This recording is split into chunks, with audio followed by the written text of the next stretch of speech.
Godspeed and party on. This video is brought to you by BossRootin.com, ProBoxingSupplies.com, and Power Performance Products, makers of Body Storm and Body Effects.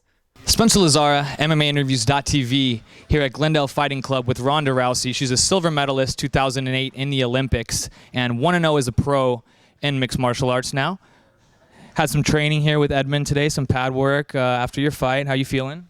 I feel good. My foot hurts a little bit. I can't really do any kicking or grappling yet, but all boxing this week. Still fun.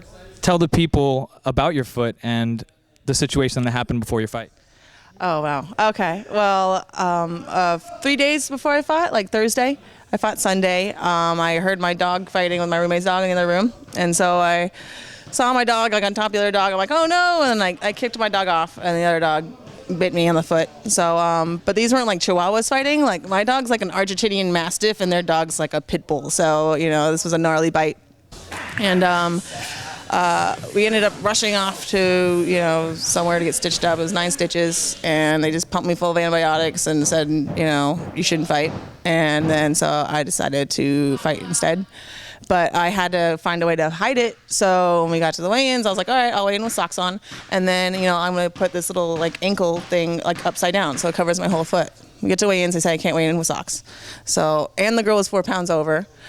So I told him like, oh, I think I drank too much. I'm getting really paranoid. I think I should weigh in naked. So then I weighed in naked, and then the athletic commission people like looked away and they just looked at the scale. So then I got in with a cut on my foot, and then what's it called? Then I fought and put the sleeve thing on my foot because they said we couldn't have any tape on the foot at all. So I put the sleeve thing on, and they said I would probably rip the stitches open and bleed everywhere within a round. So I was going to just try and finish as fast as possible, and in 25 seconds I was done.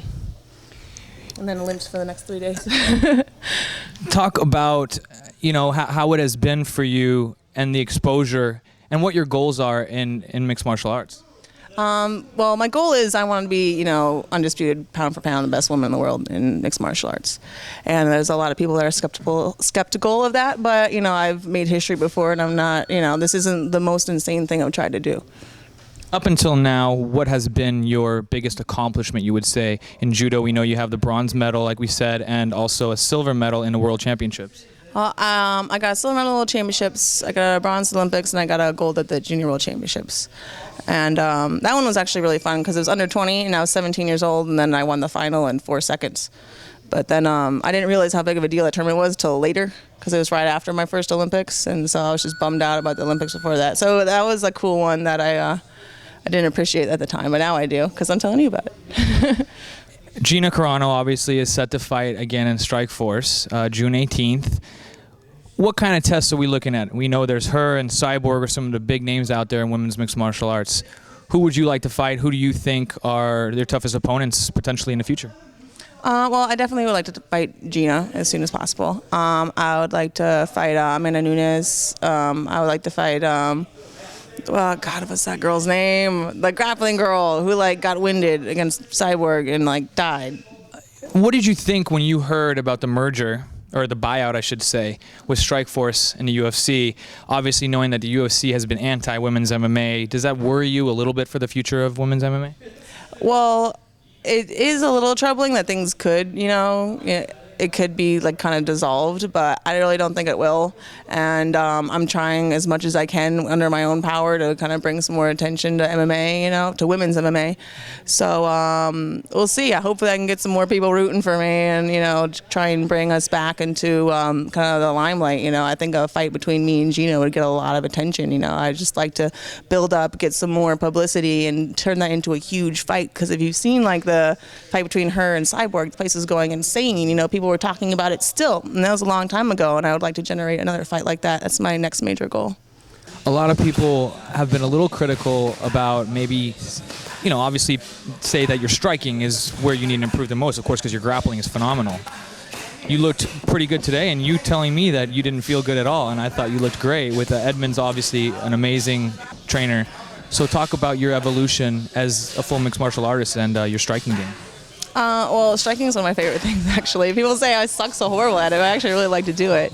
I got tired of doing judo because I was just doing the same things over and over, and you get to a point where you're not learning new things, you're just learning how to do things you already know better, and so striking was something, it's an entirely shiny new toy for me, so I love coming and doing this stuff. And you know what, like, I've only really been training seriously in striking since like August or so, and people are being pretty critical of me, but just give me some time, okay? Like, I just started and I'll catch up, and they're not worried about me. I think people are like kind of more rooting against me, but if they want to see me lose, they still want to see me, so I'm still stoked.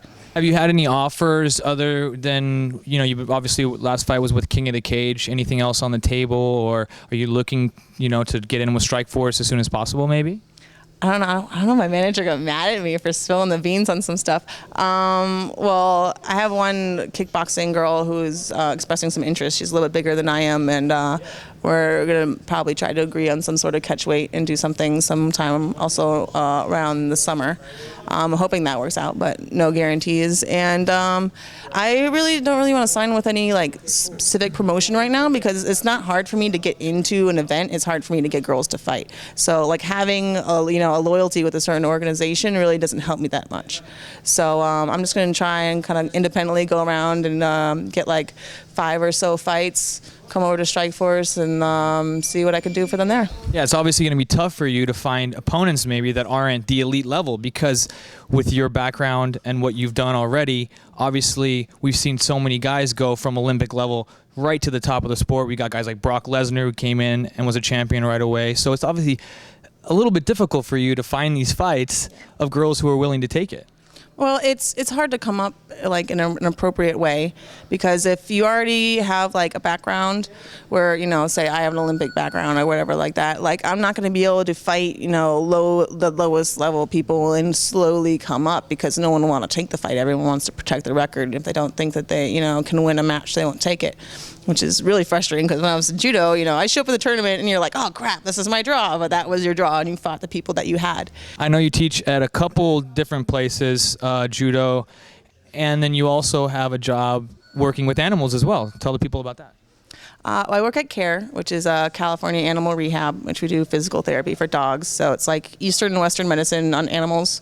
So, I mean, there have been some cats and bunnies in there, but it's mostly dogs. And we do like acupuncture. We have an underwater treadmill. We do physical therapy and ultrasound, and we do this laser thing. It's pretty awesome, and the dogs are great. And I get to steal the PT equipment and use it on myself. So it's good. And the teaching stuff is I teach judo Tuesdays and Thursdays at Dynamics MMA, which is in Santa Monica, like on 7th and Wilshire. And then I also help out with after school program at Gompers Middle School in Watts. And me, my mom, and my first coach, Blinky, all pitch in and try to show up and do that on Fridays. And then I also help and run the West Coast Judo Training Center, which is for like kind of junior judo players in this area. They're trying to transition into senior competition.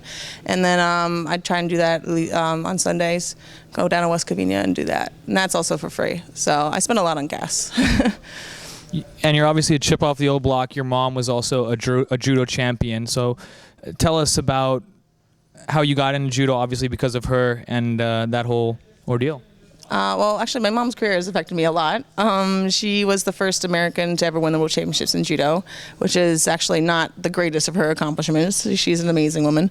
But so one of her teammates, Tony Mojica, was my first coach because she went to go visit her old friends when we moved back to Southern California, and they all opened their own clubs. So I went and tried that out, and I thought that was awesome. So I quit swimming and joined judo. And then when I quit judo, her old teammate Gokor, they all went to Tenry Judo in Los Angeles, who I would go to Gokor's club all the time and train when I was doing judo, but he was the only person I knew doing MMA, and I didn't want to train with anyone I didn't know or trust, to really have my best interest at heart. And so I started training with him, and it's been going great. I'm pretty happy about how things are going.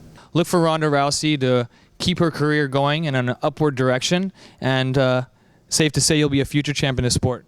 I hope so. I'm going to find a way to make it so.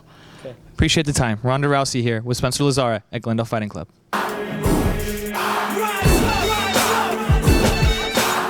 Godspeed and party on. This video is brought to you by BossRootin.com, ProBoxingSupplies.com, and Power Performance Products, makers of Body Storm and Body Effects.